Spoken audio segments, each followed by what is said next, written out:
My journey to Sai Baba is pretty unique in that I was an atheist. You know, for all intents and purposes, I was an atheist. I had in my mind that, you know, we were born, we live, we die, and that's it. And I was comfortable with that.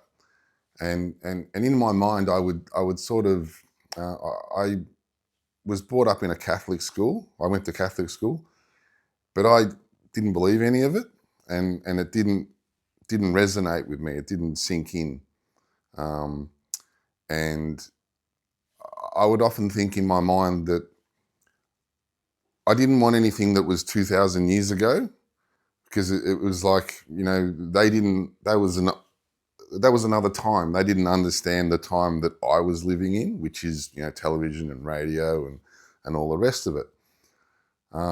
So that's kind of where my mind was. And then this one particular day, I was at this lady's house, and for no reason whatsoever, I was in the kitchen. I was talking to her mother, and there was a picture of Sai Baba on the wall, and I just went, "Who's that?" And that was it. Like, you know, it's not like I went looking for it. I just kind of stumbled on it. And then she explained that, you know, Sai Baba, he's an avatar, and I didn't even know what an avatar was. You know, I'm just totally just innocent, and it was an innocent question. I was expecting her to say, you know, something else. So I didn't know he was a guru or anything. So we had a bit of a quick chat, and I thought, oh, that's interesting. And she gave me a picture, which I've still got that picture, and she gave me a copy of Joy Thomas's book, Life is a Dream, Realize It. And so I went home, and you know, at some point I picked up that book and I read it. And as I was reading it, what she was saying in relation to what Sai Baba was saying, you know, as to the fabric of our reality being a dream, it resonated with me. And as I was reading that book, I could feel energy. I could feel, I still feel that energy today, but like like it touched me somehow. And I was like, oh, there might be something, you know, to this, because as I'm reading the book, it's like, you know, God's energy was touching me and sort of prompting me to look a bit further. And so from after I read that book, and I enjoyed that book, and I started going to Budgeons, I would go most weeks. I'd ride my motorbike there.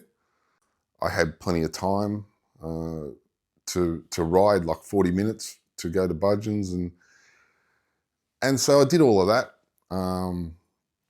Read a few more books, and then I met this guy at the Budgeons, and we came up with this plan that, you know, let's go to India. And we, you know, to cut a long story short, you know, we put all that together and we went to India for 10 weeks and stayed at Brindavan, and at the ashram. And whilst I was, you know, we went to Darshan every day, twice a day. Whilst I was there, I volunteered in the kitchen. But it was almost like I was more of a tourist and less of an aspirant. It's like I was wanting an interview, because everyone wants an interview. But it was as if I wasn't sort of taking things seriously in regards to, you know, meditation or reading books. You know, after Darshan, I would jump in a rickshaw and go to Bangalore, you know, and go, because I'd never been overseas, you know, like I was wanting to see, you know, another country that I'd never been to. And this one particular night, I had a Sai Baba dream whilst I was there, and he kind of waved me off. He said, go to the city, you know, like as if to say, you're not being serious, Mark, you know, and he was right. I wasn't being serious. So the 10 weeks went by, and we never got an interview, and we left very, very sad. But I mean, there was one moment whilst I was there, sitting in in Darshan, and as he walked past, he looked straight at me, and he nodded his head, and actually now, all these years later, I'm very thankful to that, because it's like, well, you know, God gave me a nod. You know, I didn't get an interview, I got a nod, because back then it was different, but now I truly understand that, you know, he is the Kali Yuga avatar, and there's no doubt in my mind whatsoever about that. And another sort of interesting point in the, you know, me sort of understanding my karma and you know, all the things, he gave me a nod, and to most people that's just a nod, but to me it actually meant a little bit more, because at the time I was a motorbike rider, and when you're riding motorbikes, when you pass another motorbike coming the other way, everyone gives each other a nod. It's just, it's like a form of communication. It's something that we do. So for me, he was speaking to me in a language that I understood. But he had this sort of look on his face, you know, like, I can't really describe it, but it's of course because he knew it was about to happen. It is when I got home sometime later, I had just a horrific motorcycle crash, and spent 12 months in a wheelchair. You know, was very seriously injured, and it hurt a lot, and it kind of broke my spirit a little bit, because then I went through the whole range of you know, what kind of a God would do that, you know. Whereas now I understand it completely differently, in that he didn't do it to me, I did it to me, because my actions and my behaviour led to that particular incident, and you know, I take full responsibility for that now, and that wasn't his fault, it was my fault. And for me, that's really good, because it taught me that to stop being bad. It taught me to stop hanging around with the wrong crowd, because I mean, I was. What's so interesting is the wrong crowd that I was hanging around ultimately led me to him in the first place. So he's used that sort of negative behaviour in a positive way, you know, because it led me to him. But I then had to sort of give up those friends and that lifestyle. And it's not like it all just happened overnight, because it didn't. It took, I kept making a whole matter of mistakes, and it's almost as if I would sort of, at sometimes I was behaving poorly, knowing full well that he was watching me. And then something bad would happen, and I would sort of be able to put the two together and go, well, that happened because I did this. And after numerous sort of times of this happening, it finally clicked to me, you know, stop being bad, you know, stop all these negative things that I was doing. And then I started doing good things instead. And sort of that's when I feel like my life really got so much better. Because when you stop being bad and you start being good, bad things will still happen, because you've got this residual buildup of karma. And so what I kind of learned is, you got to be good, and when something bad happens, you just keep being good, right? And you never give up. and you keep being good, because if you do that, eventually, your karmic cup, it'll, rather than be filled with a mixture of good and bad, there's more good in there than there is bad. And,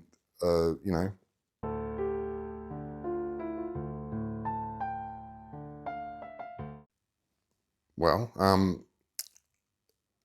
it actually, it moves more to Ganesha now, because I had this awesome Ganesha experience, and I'd love to tell you about it. When I was in Brindavan, I went to one of the vendors outside, and he had just a whole bunch of pictures, Shiva and Lakshmi and all the gods. And I purchased a big picture of Ganesha fabric, and rolled it up and brought it home. And over the course of months, I built a frame for it and did the best I could. It's a bit crude, but it looks all right. And I put it on probably the most important wall of the house, where, like the power position of the house, and put Ganesha there, and he just sat there for decades, watching over our lives. You know what I mean? Like, a lot of time passed, and this one particular day, I'd been watching the news, and there was a volcano going off here, and there was a tidal wave over there, and hurricanes, and fighting, and I was just like, I looked towards Ganesha, and I just said, thank you. I said, thank you that I was born in Australia, so I didn't have to experience all this, calamity and houses getting washed away and destruction, and I've had the opportunity to grow up in a place that is relatively safe. And at that exact moment, his picture came to life and winked at me, right? And at the moment that happened, there was like this explosion of energy inside me, and it was just bouncing down to my toes and bouncing up to my head and down to my toes, and I almost fell over. I was hanging onto the kitchen bench, and I was like, whew, like, for me, even though it sounds unbelievable, but that was the moment where it clicked to me that we really are living in an illusion. And because pictures can't come to life and wink at you, right? That's, as far as sort of, science and all that, that's not possible, but it happened. That was the moment that I sort of woke up, and I'd like to say from that moment on, everything got better, but that's not what happened. I still had a lot that I had to go through, and a lot of sort of karma to resolve. But I back when I first sort of got into Sai Baba, you had to read a book, or you had to, now you can just get on YouTube and you can listen to all these discourses. There's, the Sai Baba app. And so I stopped listening to the news and started listening to Sai Baba. And I got the app. When I drive to work, I listen to his discourses. When I drive home, I'll listen to his discourses. And I found that really beneficial, because it's things like, like, let's just say I was listening to discourses for several weeks. Well, over the course of that several weeks, I heard Sai Baba talk about Namasamara dozens of times. And he also would say, if you only do one thing, that's enough. And I heard that, like, that entered my brain. I understood, and I was like, well, okay, well, I'll do one thing that you're saying that I should do. And I started doing Namasamara. And for all intensive purposes, Namasamara sounds crazy, you know, like, what? So you're going to say God's name again and again and again all day long, every day. That's, when you're trying to explain that to someone, they're like, why would I do that? And I felt the same way. And so I thought, oh, I'll just try it. And I did it. And once it really sort of established in my mind in that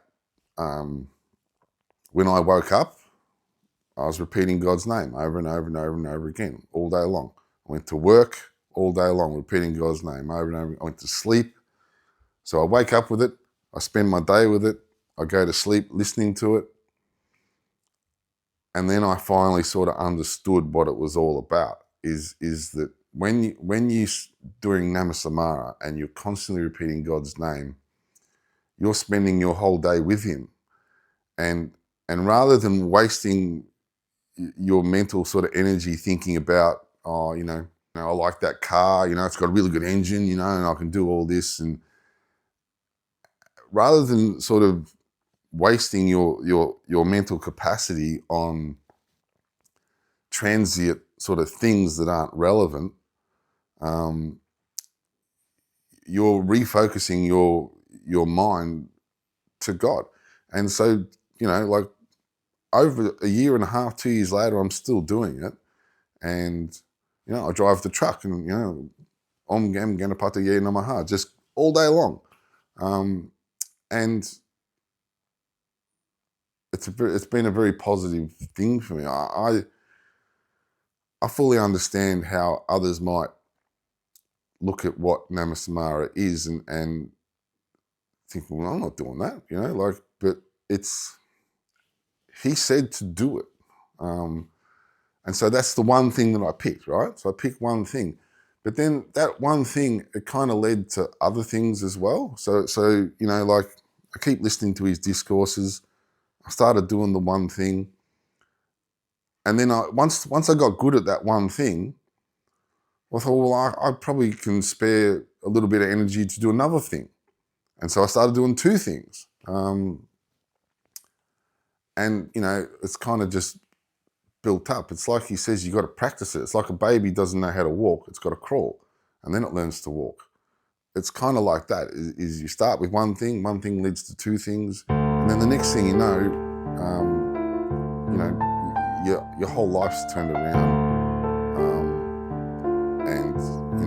Because the fact of the matter is, it's like he said, there's no one in this world that hasn't made mistakes.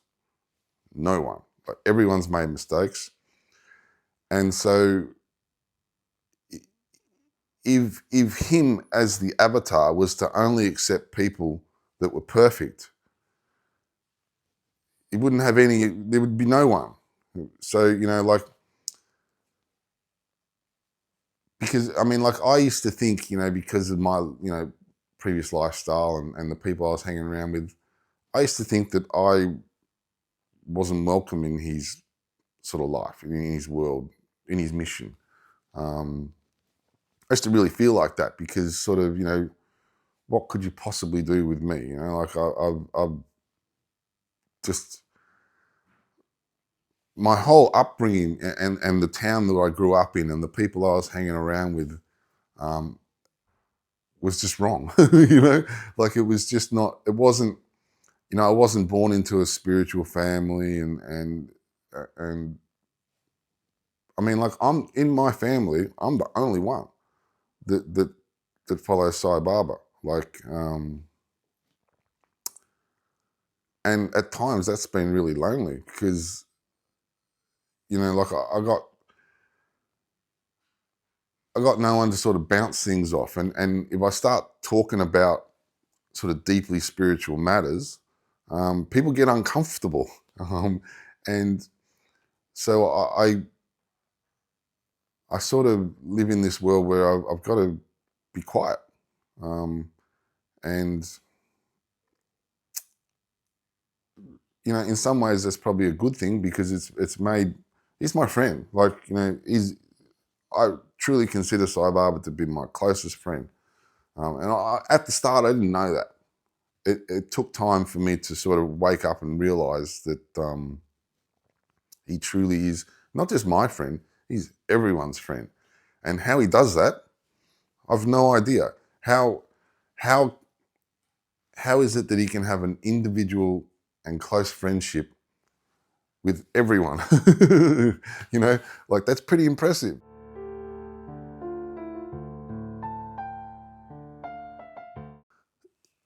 I would say principally non-violence, because here's the thing. I grew up in an area where violence, you know, was sort of normal, and as a bigger person, I had every opportunity to stand over others and to lash out. But I came to learn early on that, and this was also through reading some of Sai Baba's teachings. Nobody wins. In you know, the winner loses and the loser loses. And so for me, I started practicing. You know, Sai Baba would say, if someone attacks you, then you know the most appropriate response is no response. Just move away or go somewhere else. I learned that revenge is a very dangerous thing. You know, you shouldn't seek to sort of have revenge if someone does you wrong, and I don't want the consequences of being violent. I would sooner sort of just call out for God's protection rather than to go and, because it's like he says he is within all. So, you know, if I go and punch someone, I'm punching myself ultimately. And I kind of picked up on that early on, and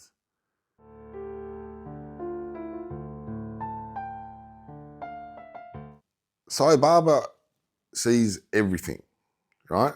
Once you come to the understanding that he is the witness to everything. So if I'm walking along the footpath and there's a tiny little piece of rubbish and I take 2 seconds of my life to bend over and pick it up, it's kind of insignificant, right?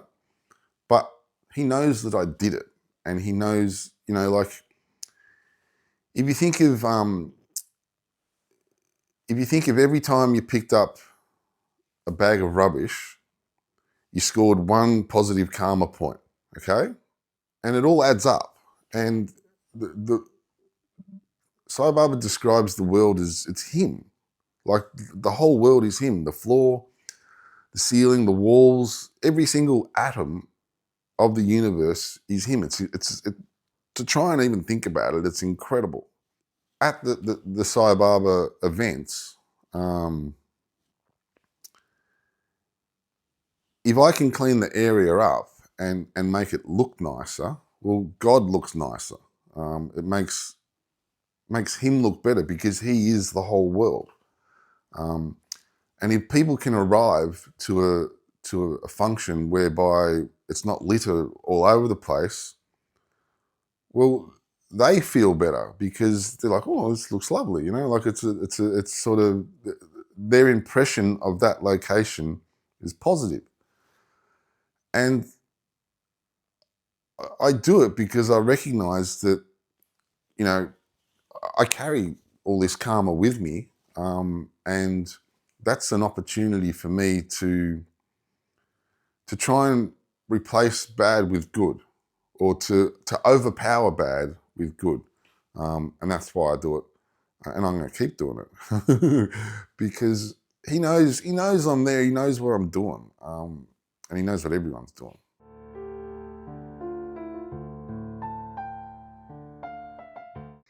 Well, I know the answer to this one, and it's food, believe it or not. What we eat determines what we think, and what we think determines what we do, and what we do determines what happens to us, right? So you've only got to ask yourself the question, well, what do I want? What is it that I want? And if you're wanting a good life, well, then you've got to go back to the foundation of a good life, which is the food. So, you know, you can't be in a situation whereby, all right, well, I'm going to do good things. I'm going to go around the world and I'm going to do good things, but I'm going to eat bad food. Or I'm going to think good, but I'm going to eat bad food. There's a consequence to the food you eat. Now, in today's world, wow, you know, you go into any petrol station or milk bar and you're faced with just a tsunami of bad choices. Fast food and you know, it's endless. And so for a young, what I would say to young people is that's kind of like a battleground. You need to, you know, if you're wanting to have a really sort of close relationship with God, who is everywhere, well, food is probably your greatest friend. You know, you're going to be bombarded with thoughts of, oh, get the chocolate bar or get the chips, or and that's all. And you can have those things. I'm not saying don't have them, but what I've kind of learnt is, say for example, in my job, my lunchbox, it used to be full of the wrong choices. Now when I go to work, there's nuts, there's a banana, there's a mandarin, and there's the occasional treat in there as well. But for the most part, it's fruit and nuts. It's food as nature provided. And I'm no master in this particular field, but I know enough to know, like, formerly everything I ate was wrong. It was a bad choice. And that was reflected in the way that I thought, that was reflected in the way that I acted, and that was reflected in what happened to me. So my poem that I wrote a long time ago actually covers this. And that's because poetry is but perfection. It's a mathematical amount. Life is but a reflection of the grace in your account. With surrender, you'll realize that God is all around, and you'll start to make deposits in the bank that you have found. Poetry, life, they're different words, but they mean the same. Your world, it's an illusion. It's your life, but it's a game. To the unlearned, these words are harsh. They may seem to be quite mean. Wake up, my sleeping family. You've been sucked in by a dream. So prayer, service and practice is what you use to bring down the fire from our holy Lord Sai Baba, who will burn up your desire. So tell me, God, what is the cure? The consequences that we reap. He looked at me with omnipresence and said, son, it's simply what you eat. Because food, it is for thought. Thought, it is for action. Action, it is for reaction. Reaction, consequence. And round it goes where it stops. For me, the secret to life is in that poem, in that you've got to eat good food. If you're wanting to be successful in the spiritual life, if you want to be just normal everyone else, sort of wandering around, pain and joy, pain and joy, pain and joy, you know, just keep doing what you're doing, that's fine. But you've got to fight it. Like, it's not easy. It's not easy to eat good food because the world's constantly offering you bad food. And so you've got to consciously make the right choices. And that's a little bit like, you know, Arjuna and Krishna on the battlefield, you know, like and you've got to fight against it, and you've got to win.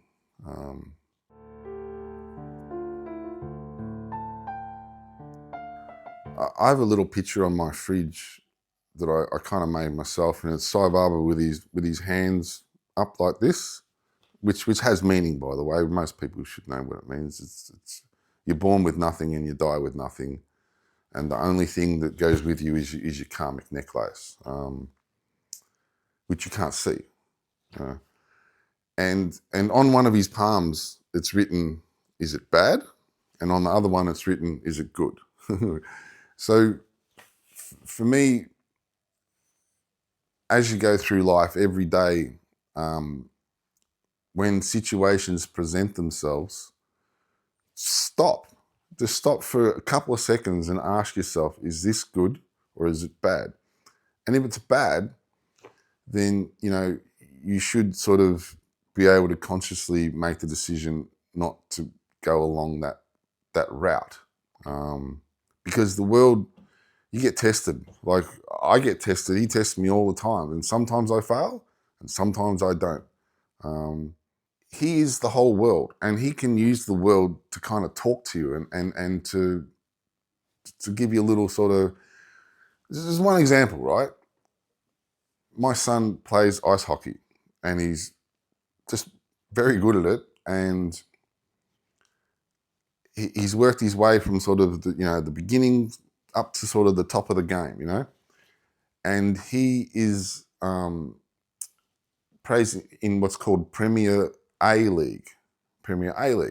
So when we go to ice hockey to watch him, on the scoreboard, there's not enough room to write Premier A. So they just write Prem A. Prema. Right? And I'm just like, man, that's, you know, he's so, like, Sai Baba to me, he's a poet, he's an artist, and he's a comedian as well. Because, you know, it's okay to smile and laugh and to have fun, and little things like that just pop up all the time. You know, so yeah, he's my friend, and I truly believe that we will get to experience Prema Sai Baba on the earth during our lifetimes. Each morning I get up before I go to work and I pray, and I have a little routine. And I've been reading the Bhagavad Gita, read the Ramayana, which I really enjoyed the Ramayana.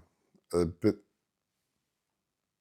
Sai Baba's, you know, the story of Sathya Sai Baba is there was this one particular day where he announced to his mum that he wasn't hers anymore and that his devotees were calling him. And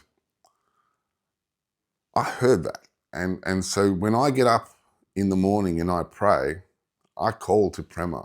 I'm because I wanted it to happen. I want him to come. I want to be a part of that.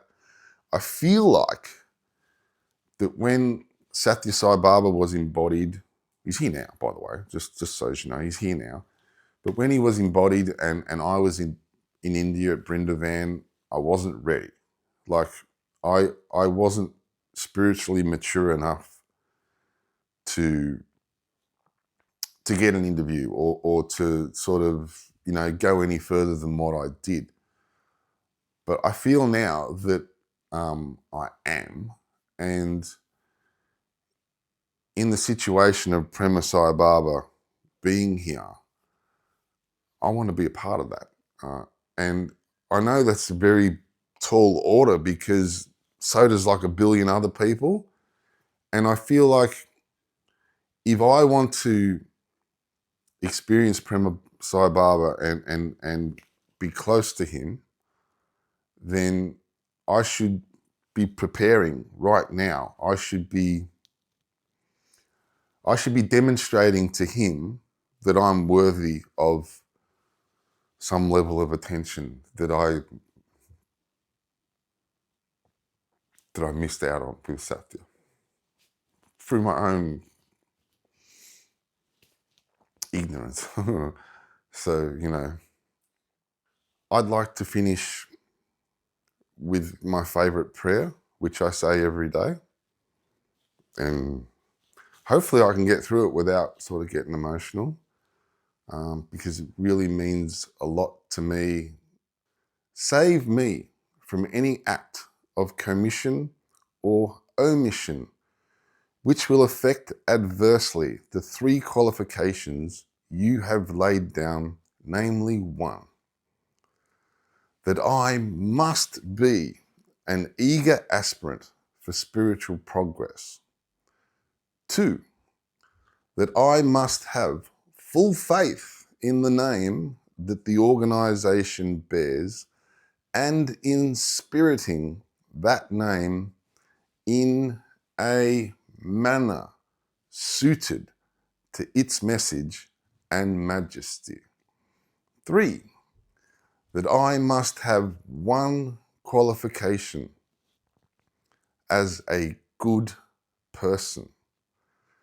Bless me with the skills, intelligence, and enthusiasm necessary for the task I am dedicating myself for my own uplift. Guide me along the correct path. Shower on me your grace that I may earn a fair name in this attempt. Guard me from wrong steps. So that's my story of how I came to be a Sai Baba aspirant. Jai Sai Ram, and thank you for listening.